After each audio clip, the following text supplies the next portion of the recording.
Nining higayuna atong tubagon ang pangutana nganong wala butangi sa Dios ug kalag ang mga kahayupan. Sa tanan nga binuhat sa Dios nga anay kinabuhi nining kalibutana, ang tao lamang ang iyang gibutangan og kalag. Apan nganuman nga wala man niya butangi og kalag ang mga kahayupan. Kung atong balikan pagbasa ang Biblia sa pagbuhat sa Dios sa tao, ilabi na kang Adan, atong mabasa nga una niyang gibuhat ang lawas ni Adan, usa niya gibuhat ang kalag. So ang pangutana, nganong iniman ang sequence o dagan sa pagmugna sa tao?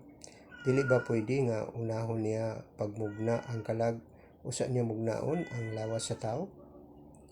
Aron atong matubag kining maong pangutana, atong hisgutan ang kalahian sa espiritong anghel ug sa kalag o sa espiritu sa tao. Ang espiritong anghel ug ang tawhanong espiritu ang kalag, parehong espiritu nga binuhat sa Dios. Pareho silang anak sa Dios ug walay kamatayon. Sanglit ang Dios nga magbubuhat, espiritu man usab ug walay kamatayon. Apan managlahi ang intensyon sa Dios sa pagmugna kanila. Sa iyang pagbugna sa espiritong mga anghel, iyang intensyon nga direkta kining mag-alagad kaniya sa iyang trono. Ug mao kini ang hinungdan kung ngano nga wala na niya butangi og physical nga lawas ang mga anghel. Apan lahi ang iyang intensyon sa pagbuhat sa tawhanong espiritu o sa kalag sa tao. Sa iyang pagbuhat sa kalag sa tao, iyang intensyon nga iya kining ibutang sa sulod sa lawas sa tao. O mao kini ang hinungdan kung ngano nga una niyang gihulma ang lawas ni Adan, usa niya gimugna ang kalag niini. Tungod kay ang kalag ni Adan mupuyo diha sa sulod sa lawas ni Adan, sulod sa iyang lawas. Ang pagbuhat sa Dios sa lawas ug sa espiritu ni Adan, may kumpara nato sa pagbuhat og balay. Makaingon kita nga gibuhat daan sa Dios ang balay, usa siya nagbuhat og katri alang niini. Natural, ipaulay gayud niya pagbuhat ang katri kay iya man kining ibutang sa sulod sa balay. So yun ini usab ang pagbuhat sa lawas ug kalag ni Adan. Una niyang gibuhat ang lawas ni Adan o ulahi ang kalag tungod kay ang lawas mao man ang mahimong pinuy-anan sa kalag. Mao kini ang plano sa Dios, mao kini ang kabubuton sa Dios. Apan sa pagpakasala ni Adan og Eva, kining maong plano naguba. Tungod kay sa ilang pagpakasala, miabot ang kamatayon.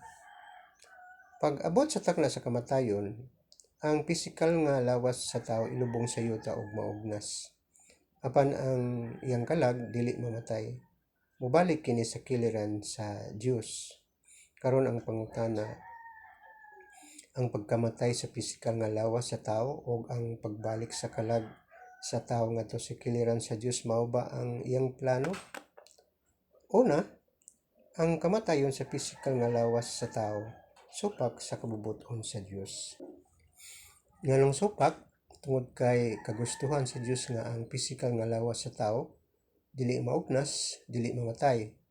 Tungod kay mopuyo niini ang iyang kalag hangtod sa kahangturan.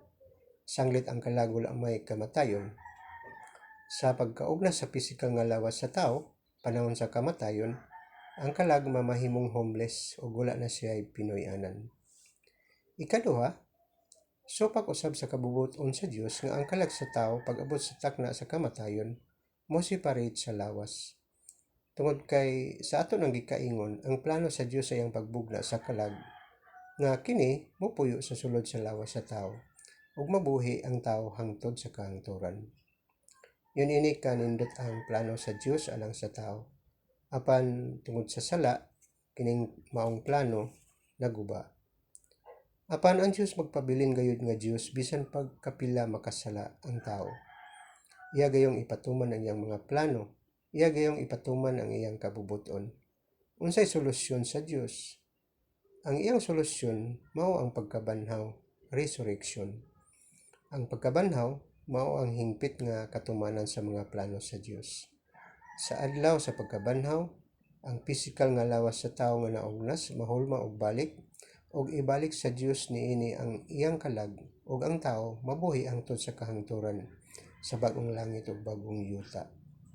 Karon balikan nato ang pangutana nganong wala putangi sa Dios og kalag ang mga kahayupan.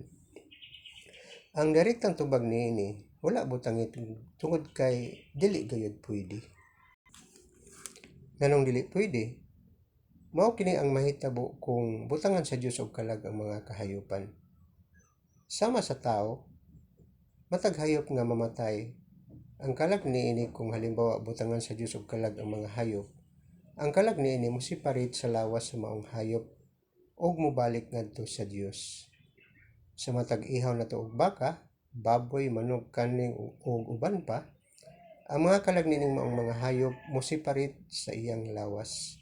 Ang lawas atong lutuon og kaunon ug ang kalag mobalik ngadto sa Dios. Karon ang problema sa adlaw sa pagkabanhaw. Tungod kay sa adlaw sa pagkabanhaw sama sa tawo, banhawon usab ang tanang mga kahayupan. Banhawon ang milyon-milyong mga hayop nga giihaw sa tawo sugod pa sa unang adlaw sa pagpuyo sa tawo sa kalibutan.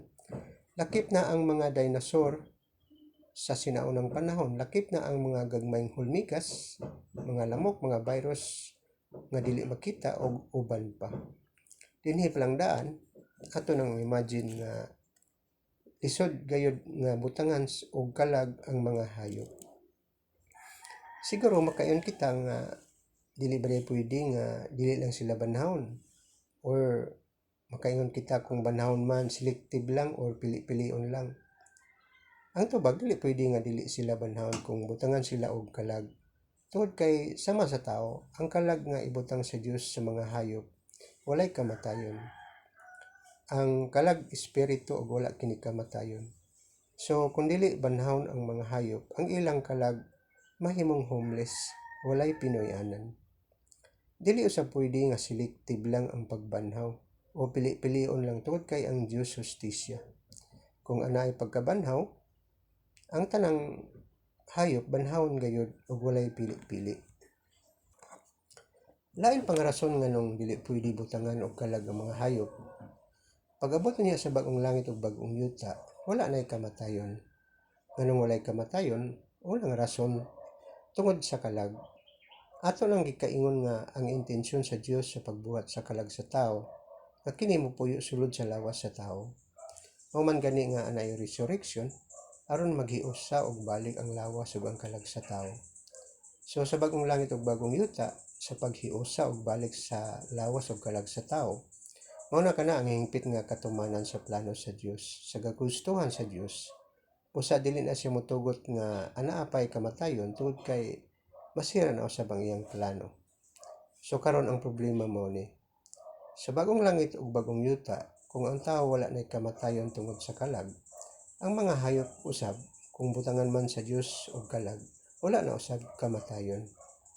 So kung ini ang mahitabo sa bag-ong langit ug bag-ong yuta, dili na ta pwede makakaon og karne kay dili naman kita pwede makaihaw og hayop. Tapos kung maglakaw-lakaw ta, magkinto na ta sa tong mga tiil kay basin makatamag ta og mga hulmigas. Daghan pa ang mga dahilan nganong dili pwede butangan og kalag ang mga hayop. Ang main intention sa Dios sa pagbuhat sa mga kahayupan aron nga kini mahimong kabahin sa pagkaon sa tao, sa food chain sa tao, aron ang tao magmaligpayon hangtod sa kahangturan.